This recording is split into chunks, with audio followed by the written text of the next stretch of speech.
आज हमारा नया टॉपिक है आप लोगों का consideration for other than cash. इसका मतलब है कि आप अगर किसी भी शेयर होल्डर को या किसी भी वेंडर से आप कोई पर्सनल असेट्स परचेज करते हो अपने बिजनेस यूज के लिए, लाइक पर्सनल असेट जैसे आप फर्नीचर, बिल्डिंग, मशीनरी यूज कर रहे हो अपने बिजनेस यूज के लिए, और उसके बदले में आप उसे कैश पेमेंट ना करके आप उसे पेमेंट करते हो क्या, शेयर्स। तो जब आप उसे शेयर्स पेमेंट करोगे तो उसका मतलब क्या हो गया कि आपने यहाँ पे दो काम हो चुके हैं। फर्स्ट, आपने अपने शेयर इश्यू कर दिए, and second thing, share issue करने के साथ में आपने क्या कर दिया, असेट्स को परचेज कर दिया। इसी कंडीशन को कहा जाता है consideration for other than cash. इसमें आपके टू टाइप के कंसिडरेशन होते हैं। फर्स्ट टाइप ये होता है कि कंप्लीट अमाउंट आप क्या करते हो उसके बदले में कन्वर्टेड करते हो शेयर्स में। सपोज दैट आपने XYZ लिमिटेड से 5 लाख रुपीस की मशीनरी परचेज की। ओके, तो ये आपकी क्रेडिट के ऊपर मशीनरी परचेज होगी। एंड सेकंड थिंग, आप इस 5 लाख रुपए के बदले में उनको क्या कर दो, शेयर इश्यू कर दो। तो ये फर्स्ट आपकी कंप्लीट अमाउंट में शेयर कन्वर्ट करना है। एंड सेकंड पॉलिसी इसमें होती है कि XYZ लिमिटेड से आपने क्या किया, 5 लाख रुपीस के शेयर परचेज किए, उसके बदले में XYZ लिमिटेड ने आपसे कहा है कि हमें कंप्लीट शेयर्स नहीं चाहिए, हमें कुछ अमाउंट कैश रिसीव होनी चाहिए। तो वहां पर आप जो भी अमाउंट उसे पे करोगे वो माइनस जाएगी, ये पेमेंट कैश में हो जाएगी, बाकी रिमेनिंग अमाउंट के आप उसे शेयर इश्यू कर दोगे। तो ये आपकी सेकंड कंडीशन है। तो ऐसे ही आपके एनसीईआरटी में दो क्वेश्चन है, क्वेश्चन नंबर 9 और 10। तो ये हम दोनों समझते हैं कि क्वेश्चन कैसे होगा, और मैं आपको बोर्ड पे कंप्लीट एक्सप्लेन करके बता देता हूं कि क्वेश्चन नंबर 9 एंड 10 का आंसर कैसे निकलेगा। तो फर्स्ट आपका जो क्वेश्चन नंबर 9 है, इसमें लिखा हुआ है Kumar limited purchase assets of 6,30,000 from Bhanu oil limited. Kumar limited and issue equity shares of 100 is fully paid in consideration. What journal entry will be made. आप लोगों को जर्नल एंट्री बतानी है। इसमें दो कंडीशन दे रखी है, एट पार और एट 20% प्रीमियम। तो यहाँ पे आपकी कंडीशन स्टार्ट होती है कि कुमार लिमिटेड ने भानु ऑयल से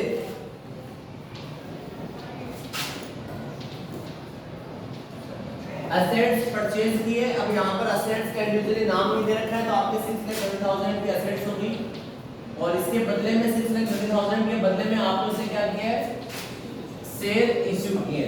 अब शेयर इश्यू जो हुए आपकी टू कंडीशन में हुए। फर्स्ट कंडीशन आपकी है एट पार। एट पार का वही मतलब है 100 रुपीस के शेयर आपने 100 में इश्यू किए। एंड सेकंड कंडीशन आप लोगों की है एट प्रीमियम। इसका मतलब आपने यहाँ पे 20% प्रीमियम चार्ज किया है, तो 100 रुपीस का 20% कितना होता है, 20। तो 100 तो आपका शेयर के अमाउंट प्लस 20 रुपीस प्रीमियम, तो आपके हो गए टोटल 120। तो ये दोनों कंडीशन आपके सामने अप्लाई होती है। अब यहाँ पर सबसे बड़ा क्वेश्चन ये होता है कि आपके पास में 6,30,000 रुपीस दे रखे हैं, शेयर की फेस वैल्यू या जो नॉमिनल वैल्यू होती है वो आपको प्रोवाइड करवा रखी है, आपको टोटल शेयर्स नहीं पता है।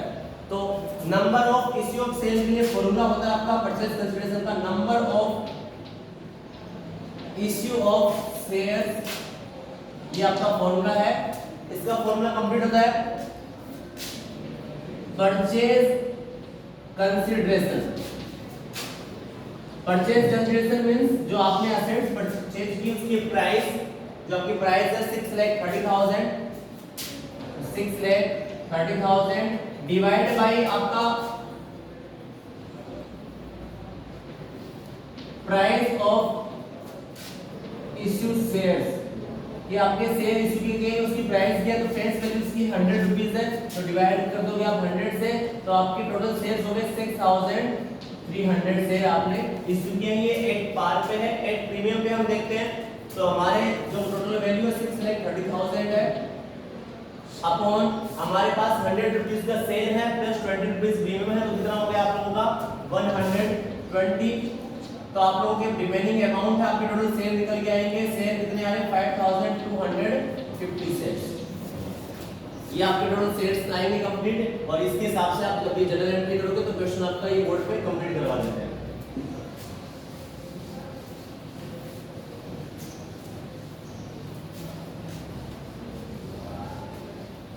अब फर्स्ट यहाँ एंट्री होगी आपकी असेट्स परचेज करने की, जो नॉर्मल एंट्री होगी। आपने जो 11th क्लास में जो भी क्रेडिट के ऊपर असेट्स परचेज करने की थी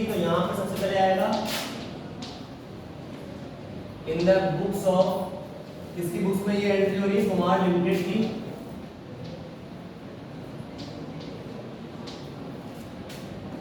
जर्नल करोगे आप यहाँ पर, फॉर्मेट के अकॉर्डिंग करना, जितनी भी आप लोगों की एंट्रीज बनेगी सारी फॉर्मेट के अकॉर्डिंग बनेगी, सिंगल एंट्री हो डबल एंट्री हो, जितनी भी एंट्री होगी आपकी फॉर्मेट के अकॉर्डिंग होनी है।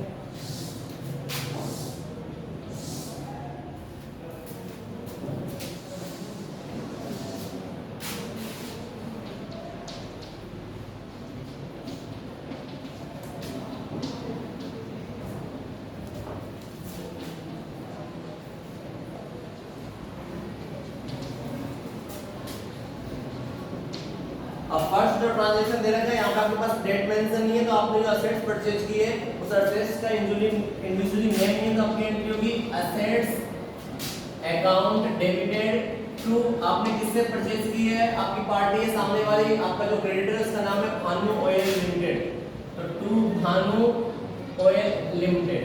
ओके, आपकी नरेशन होगी being assets bought to Bhanu on credit, क्योंकि आपने यहाँ भी उधार में खरीदी है और उधार में खरीदी इसीलिए आप उसको सेल रिसीवर रखे, क्योंकि आप अगर से कंप्लीट पेमेंट कर देते या कुछ पेमेंट कर देते तो यहाँ नाम आ जाता आप लोगों का टू साथ में टू बैंक। तो आपकी जो अमाउंट है वो है 6,30,000 एंड 6,30,000। ओके, साथ में आप लोगों की अब सेकंड एंट्री जो आपकी बनेगी वो बनेगी एक बार की। सपोज दैट आप 100 रुपीस का सेल से इश्यू कर रहे हैं तो आपकी एट बार की एंट्री बनेगी। तो यहाँ पर आपकी जो सेल रिसीवर है, सेल रिसीवर कौन रहेगा, आपका सेल होल्डर है भानु, यहाँ पे नाम आएगा Bhanu oil limited account debited to.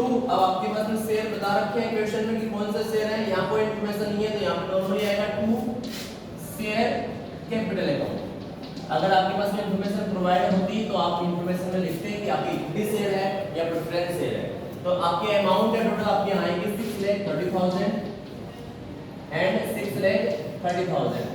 फॉर्मूले के अकॉर्डिंग हमारा 6,30,000 अपॉन शेयर की रेट है आपकी 100 रुपीज ईच, तो टोटल आपके शेयर होते हैं 6,300। तो नरेशन में आपको एक कंपल्सरी होता है लिखना कि आपने कितने शेयर इश्यू किए, तो being issued 6,300 share at the rate 100 each to Bhanu.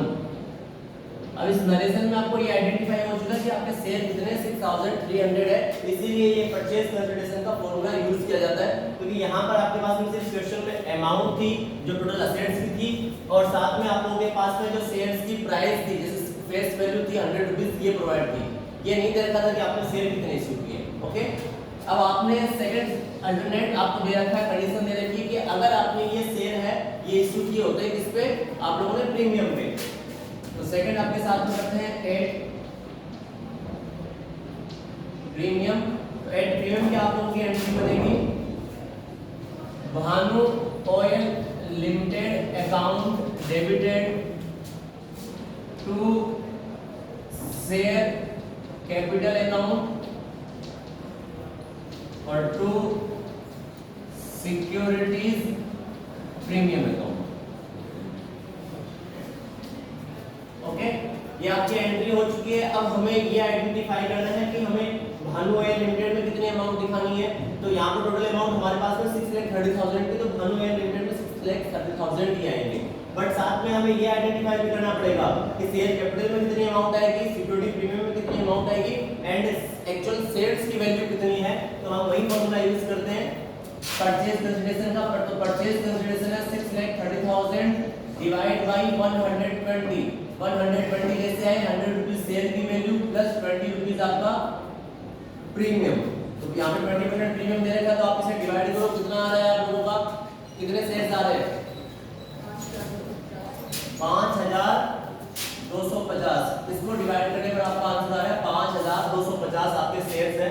तो आपने 5,250 शेयर इश्यू किए हैं इसको, तो यहाँ आप लोग करोगे 5,250 इंटू 120, क्योंकि आप उसको शेयर दे रहे हो 120 का, तो 5,250 इंटू 120 आपका आंसर आता है 6,30,000। सेकेंड है टू शेयर कैपिटल, तो शेयर की वैल्यू 100 रुपीज ईच है, तो यहाँ पे होगा 5250 इंटू 100, कितना आ रहा है आपको आंसर? 5,25,000। यहाँ पर आएगा 5,25,000।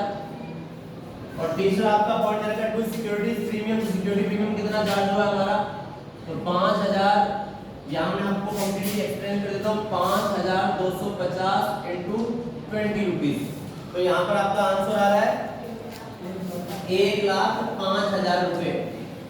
तो आपकी ये शेयर की वैल्यू आ गई 5,250। आप नरेशन यहाँ लिखोगे, being issued 5,250 share at the rate 100 each at 20% premium. और ये आपका फर्स्ट क्वेश्चन कंप्लीट हो चुका है, ये जिसके अंदर आप लोगों की फर्स्ट एंट्री है एसेट्स को परचेज करने की, सेकंड एंट्री आपका एट पार के ऊपर शेयर को इश्यू करने की, जिसको आप हिंदी में सममूल्य कहते हो, और दूसरा है प्रीमियम पर एंट्री करने की। ये 7 एंट्री बताई गई है। ओके, आपको समझ में आ गया होगा।